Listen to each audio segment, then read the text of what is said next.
right hand, left hand, and I don't think he's going to get up. I think it's all over. I think it's over. Is he going to get up? Can he get up? Can he get up? He does. Oh my goodness. Somehow Fury has managed to get up. If you haven't already, please also subscribe to us on Apple, Spreaker and Spotify. Just type in Brawl Boxing and you'll find us there. Thank you.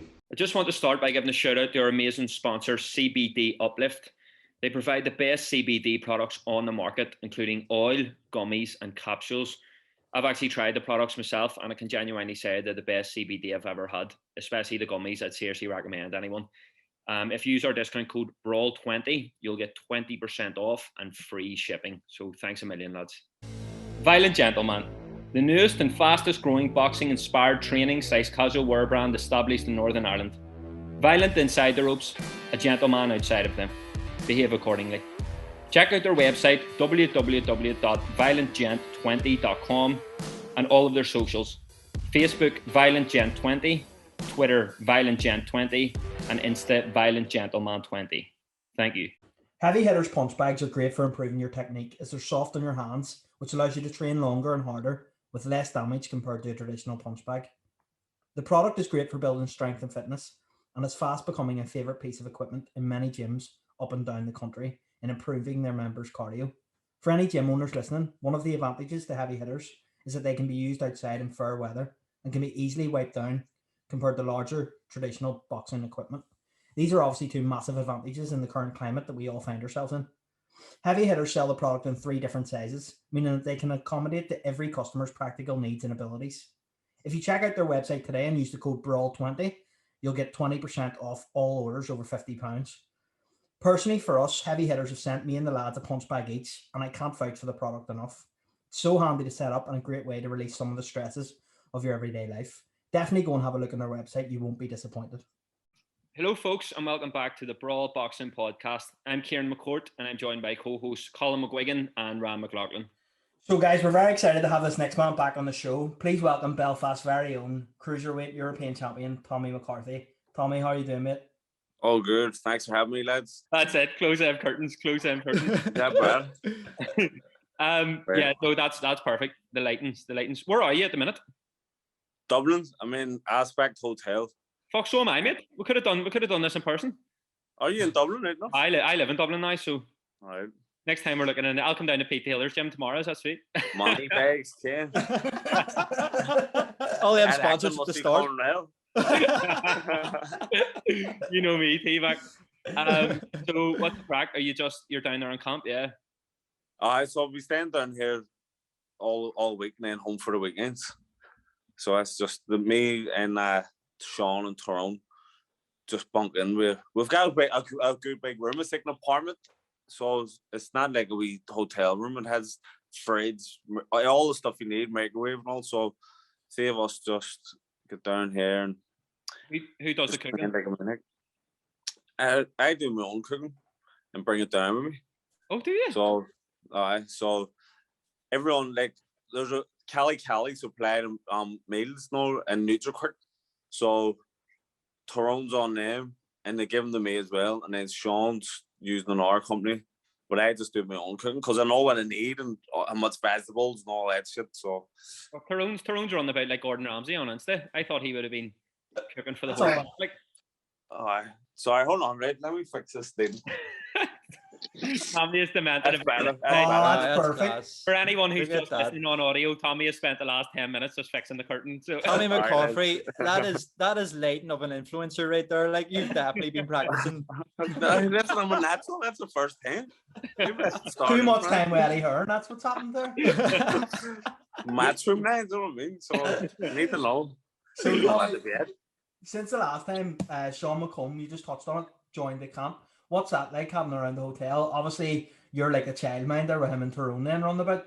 Well, see, the kids will grow up now, so I just let them rip. I don't have, they never listen to me anyway, so, but now it's great to have Sean, because Sean is a breath of fresh air, kind of, and it's like the old gangs back together. We're all on the Irish team with each other, and we travel the world, and like, I don't know if I've touched on this before, other guests have, but when you're on a team with each other, you're with each other like all the time, so you become like a family. And that's one of the kids are so having a fit. Sounds like he's having that. Is that Sean McCall? I was Tyrone, but we're all like a family, so it's good to be like all like it's like the old days. Could we maybe get another There's a Joyce big family creep call come, here? lads. Oh There my he is. Oh my god. I'm sorry. That's Tyrone's third appearance on Brawl Boxing Night. I was like, we're going to be getting through this hotel. What's going on up there in 614? I actually need to ask you something as well. This hair transplant in London, I need to get involved. Tyrone told me about it. He's apparently getting involved in it as well. So they can't work miracles. You follow me. Hell up my peoples in there's not just London, like they have London, Essex, and Manchester. The HCC, get them on Instagram and just give them a wee message. They're top of pops. Tyrone's getting sorted for his wedding. Tyrone doesn't need one, does he? Nobody really needs one, but you know, it's insecurity males have. Especially when you get the late 20s, early 30s, it's like, fuck, my thing's going back a wee bit, and then I didn't think Tyrone. I thought Tyrone's getting his pubes implanted. He's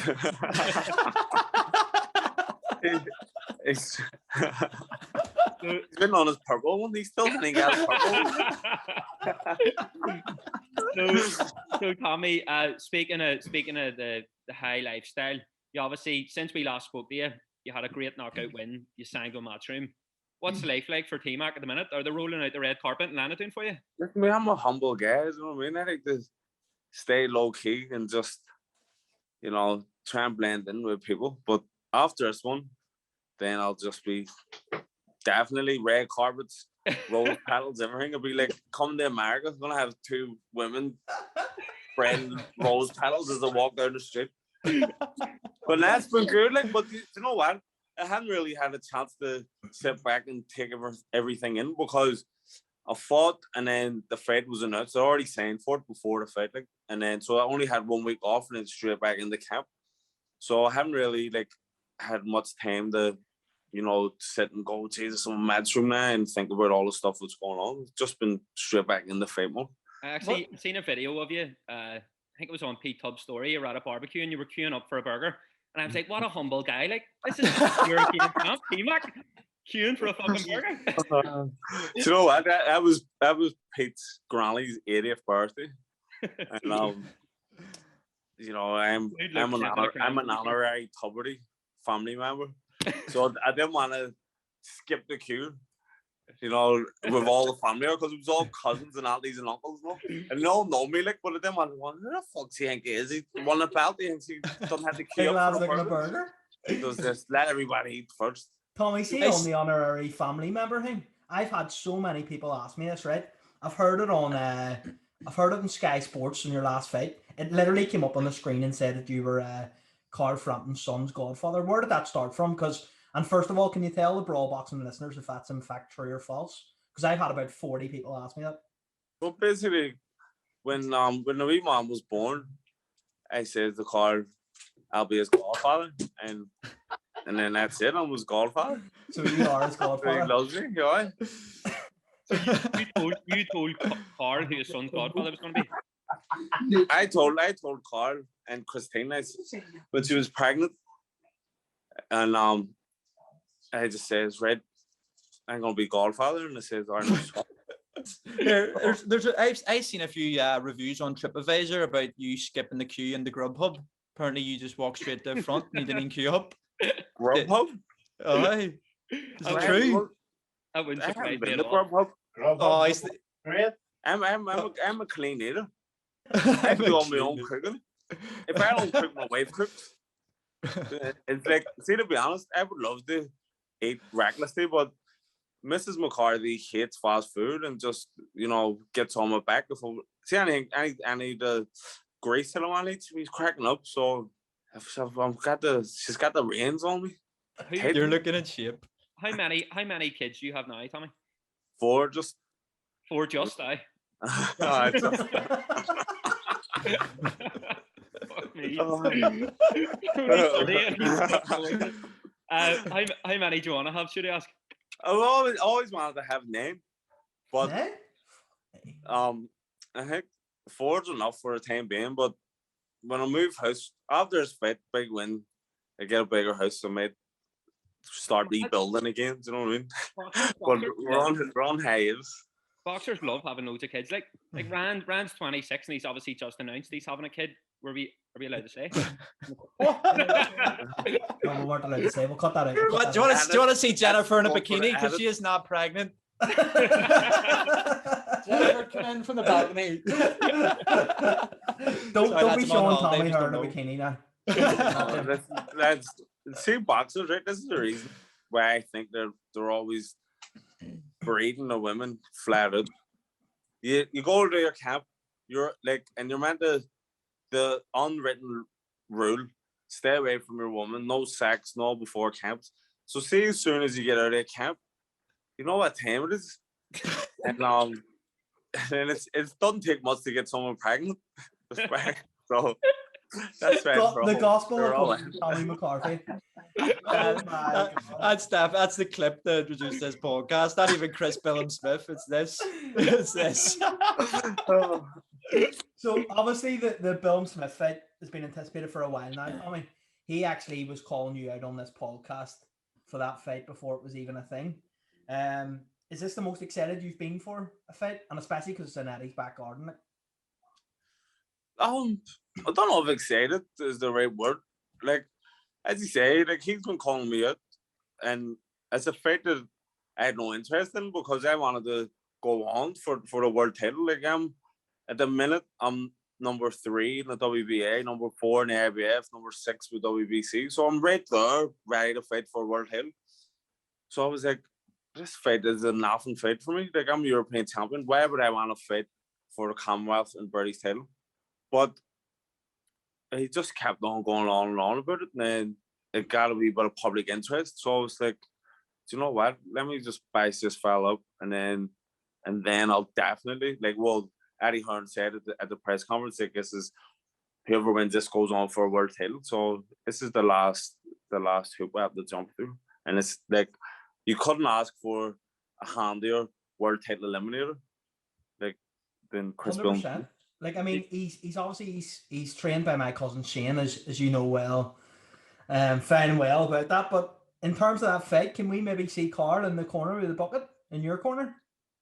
You might, you know, Carl has already asked for it. Did you say it on Twitter? I'm sure he's did. Yeah, that's right. After the fight, he said he wanted to do it. So I had to see if we can get his license.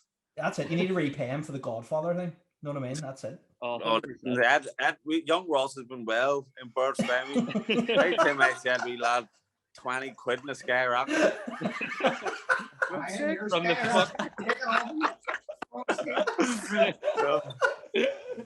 From the fucking European champion. No better 20 quid. Like, here, what's the plan going to be? Are you even looking ahead, or are you talking about a world title like after? Are you just completely focused on Billam Smith? Like, or is that in the back of your head as well?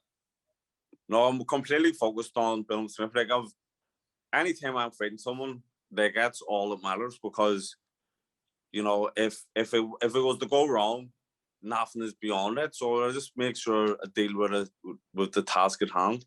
So it's just all Billam Smith right now. And had you planned, though, you know, that post-fight interview? Obviously, that blew up. That was like the best marketing you could have done for the fight. Was that planned? Nah, it's just off the cuff. But it was like, well, you know, after you win, like, your emotions are running high and all, and it was just like, I was just melted. And then when I was walking from the ring to do the interviews, my manager and Eddie was in my ear going like, hey, this is what's happening, and all blah, blah, blah. But I didn't even know that Billam Smith had signed for it. I knew I had signed for it. So I was going in my mind, you know what? I'm going to still push for a world title. That's why I called out all the champions first. And then Eddie turned around and says, well, that fight is on. Billam Smith signed for it and Tommy's already signed for it. And then I was like, all right, so it's on then. So fuck me. Boom, boom, boom. there is that mad mix of like some boxers, obviously after a win, their adrenaline's through the roof and they just want to call out everyone. But then others, you find they're like, fuck, why are you asking me about the next fight? And I can understand both points of view. You know, some boxers get asked what's next for you, and they're like, "Are you serious? Let me enjoy this moment." Yeah. Let me enjoy this moment. Well, I feel that way as well. Like, I think it's, you know, obviously win it's hard, but it's not good to go right. You just want a belt. So what are you gonna do next? Like, just congratulate them and let them enjoy it. But before the fight, I knew that was potentially what was going to happen. So I knew that's what they were going to ask me about. Like, I was prepared for any questions. But as I said, I didn't know that Billam Smith would agree to it. Yeah, sure. Mark Dunlop was loving it. Like Jerry Maguire just standing there. He's down behind the interviewer.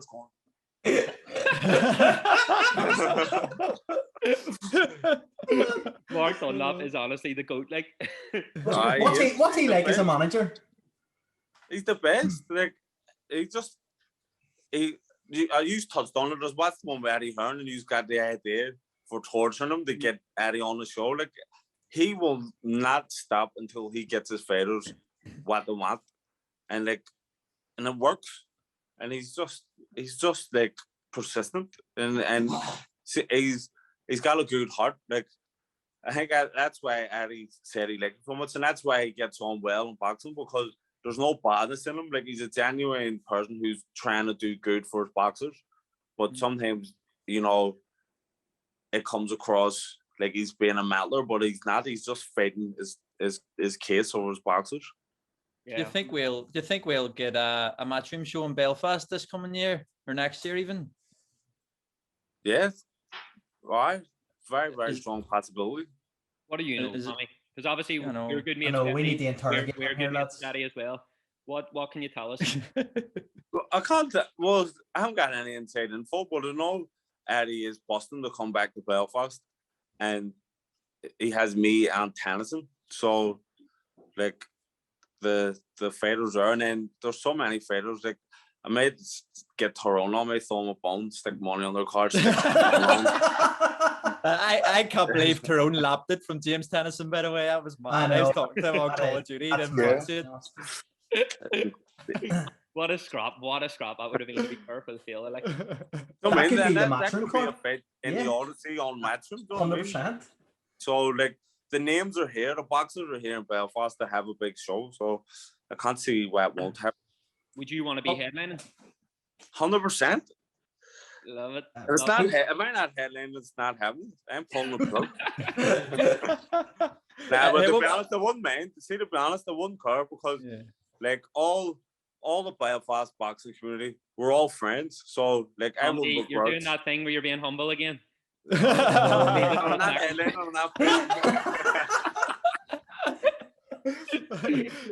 Tommy, obviously, I looked at your seen your Instagram story out Eddie's back, and I wanted to ask you as soon as I seen it, was it like walking up a Glen Road again? It was like the black. I see Sean walking up a Glen Road all the time as Dior pram bag and all. Prom pushers, that's what we are.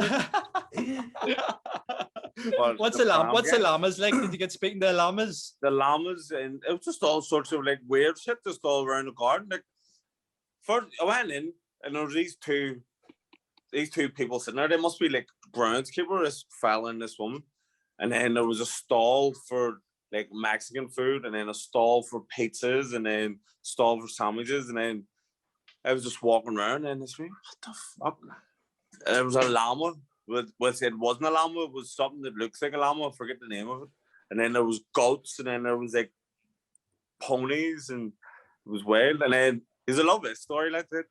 So I was standing waiting I went up to one of the stalls to get a bottle of water because it was absolutely boiling. And fuck, I brought a suit and all to look good. See, when I got there, it's me, I don't need putting a suit on, but Mark said, fuck it, you're a champ, lads, you have to look good and all. So, but anyway, stand there sweating like fuck, got the water, and your woman who I said was sitting there must be like a groundskeeper, she's about 50. She's come up behind me and she went, AJ, you're doing great, son. I turned around and you serious? And she went, seen you on Jonathan Ross show. You spoke very well. Your mum must be proud. And I went, "Are you for real?" She went, "No, your mum must be really proud." And I looked around, and all the people in the stall were all standing, like, it's. I went, "What?" She went, "And then you bought your mum a house. She must be loving it." And I went, "Oh, she's fucking loving it." They're like, I'm sure she I'm is. Joe Joyce hitter. What are you on And about? I was going to say it. I went, "Oh, she's fucking loving it." And said, "I'm sure she is. You were raised right. Your mum must be awful proud of you. The whole family must be proud." And I went, "Oh, I don't fucking love it. All the bouts and all. We're fucking over the moon." Yeah, and walked away. But I thought, like, I turned up my smickiness, like, to the next level. She still didn't catch Probably me. like, she's probably going home telling all her mates AJ's an unreal actor as well. AJ was from Lennon. I thought he was from Watford. I sure you get that with David Beckham all the time as well. It's so You annoying, do. isn't it? Did you tell Eddie that story? Nah. Nah, right. We need to post this, lads. This I went, you know what? I looked around the garden, right?